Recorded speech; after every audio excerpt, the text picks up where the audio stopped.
چکدارن به سر پارتیا یکیتیا دموکراتیک پد یم بناوه هزادجی ترور هات اندام کمیته راوشکاری یا پارتیا دموکراتا کردستان سوریه عدنان محمود ناسکری بناوه باوه عمار بربانگا چهارشنبه بوری جگونده کرتکشی خام فوقانی لباجار کوبانه روجاوای کردستان رواندن. و شیر عبود کبرای محمد عبود یک جالی چکدارن پد و هاتی رواندن لسر رو پلاخوای تورا فیسبوک بلاف کرد که گروپک سرچاو نخوماندی سر به چکدارن پد و برایوی رواند. هنج دران جگونده کرتکشی خان دیار کرن که عدنان محمد عبود پنابر بو لترکیه و سردانا کوبانه کریه جبو در باز کرنا هیوا رمضانه لگل مالباتا خواه.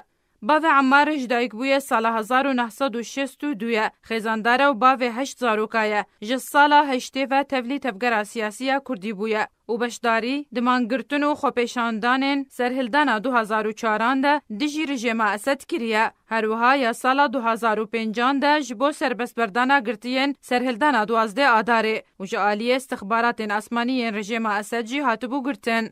چکدارن پده بردوامن درواندن و بنچافکرنا خباتکارن کردین پارتیان انجمن نشتیمانی کردی لسوریه به تایبت پارتیا دموکراتا کردستان سوریه کوبریا چند روزانجی اندام کمیته هرمی یا پارتیا دموکراتا کردستان سوریه محمود مصطفی ویسو ناسکری به باوه حمزه رواندن و تنها چارنویساوی ندیاره.